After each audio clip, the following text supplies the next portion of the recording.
Hello everyone and welcome to my channel, Ruminations of a TI, Targeted Individual.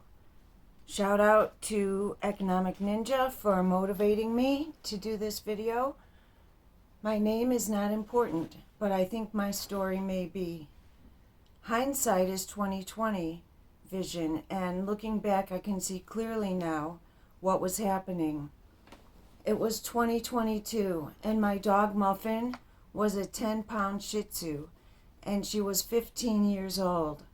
I had a dog walker named Harry, and he lived in one of the buildings here in my complex. There are 8 buildings here, and each one has around 60 units in it. This place allows pets, so when one is walking one's dog, one meets other dog walkers. And Harry had put up a sign in the lobby about being a dog walker, so I hired him, and he walked Muffin every day for years.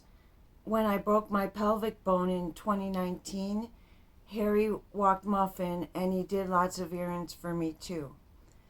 So Muffin really loved Harry, and Harry had a dog named Rambo, this little white dog, and Muffin loved Rambo. And Harry had a partner named Josette, but she wasn't loved by Muffin as much as Harry. So for years, Harry had been a trustworthy assistant and dog walker, and he was paid in cash by me for his services. In 2022, after discovering many break-ins in my apartment, I decided to get a big dog for security purposes. I adopted a puppy from a local animal shelter, and she was supposed to be half Mastiff and half St. Bernard, so she looked like a good choice.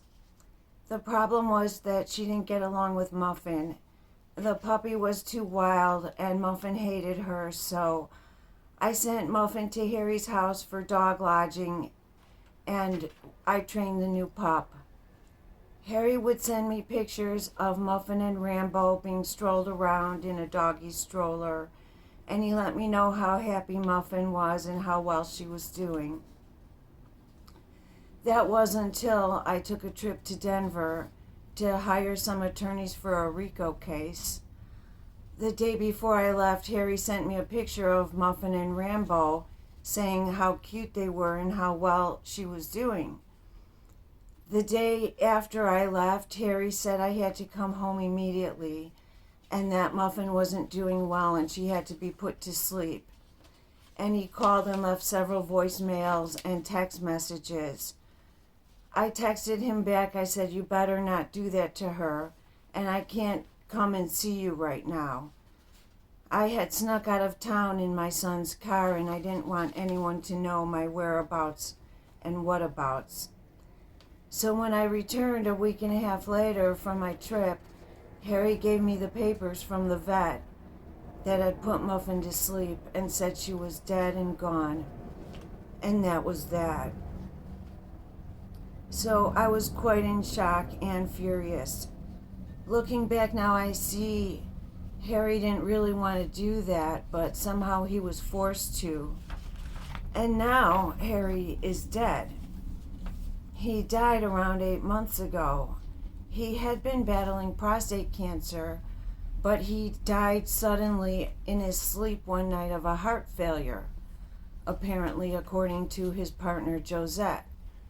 Now, Josette walks Rambo alone, and I think she and Rambo are both haunted by both Harry and Muffin. I saw her around 2 weeks ago, and she said she doesn't get any sleep anymore because Rambo barks at the wall all night and keeps her awake.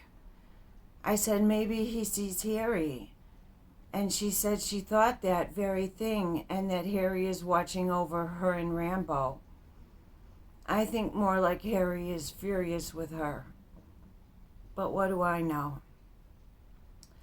Around 6 months after that, I was still mourning Muffin's abrupt removal from the earth, and I took my new puppy to the groomer for her nails to be clipped, and she was now almost a year old. We had an appointment and there was a release form to sign. If they get hurt, you won't hold the PetSmart liable, so I signed it. They put my dog on the table and rose it up and strapped her in, and one lady held her head in the front while the other lady clipped the nails. And after clipping was the grinding, which is an electric filer that's very loud, but it dulls the nails after the clipping. My dog was crying and the lady in front was consoling her, and I didn't know, why is she crying? What could be hurting her? And I couldn't see my dog's entire body during the procedure, as the ladies' bodies themselves were blocking my view. The whole procedure took around 15 minutes, and then the table was lowered and my dog came to me. We went to the cashier and paid the bill. My dog laid down in the line and didn't stand up, which I thought was very strange. We went to the car and we got home, and I noticed my dog was limping and that one leg wasn't touching the ground. I didn't know what happened, but she couldn't walk anymore on 4 legs, only on 3. So I took her to the vet, and the only way to know what was wrong was to do an x-ray. And they would put her in this sling-type contraption on a table to make sure she didn't move in order to get the pictures. The only problem was that in the x-ray room, they wouldn't let me go in there, and I was afraid that they would do further damage to her. So I was paranoid that they would hurt her further. I said I would sign a release about the radiation and the x-rays, but under no circumstances would they let me go in the room with her. So she never got an x-ray. She limped for 8 months. My heart broke for my dead dog and now for this dog. My poor dog must have drawn the short straw to get such a terrible life with a targeted individual. I treated her injuries with a half a cup of fortified calcium milk every day and soup bones filled with bone marrow and heat treatments on her leg and hip. Eventually she healed. She still limps occasionally and favors that back left leg. That was the leg that was being blocked by the monster that was clipping her nails. They must have tried to break her leg or fracture it or dislodge it from her hip or something. They definitely did some damage. Targeted individuals should not have pets. They are vulnerable targets, and the sadistic gang stalkers have no mercy, none. They enjoy hurting your animals, your fur babies. Can I sue the groomer? Can I sue the whole wide world? No. This is what being a TI is all about. Everyone does you wrong. You are mistreated. Are you being mistreated and severely manhandled, abused by everyone, gaslit everywhere, and for no apparent reason? Until I heard of gang stalking and community gang stalking, I didn't know what was happening to me. I thought I had a tattoo on my forehead that said, "Screw me," that everyone saw but me. Well, I do have it.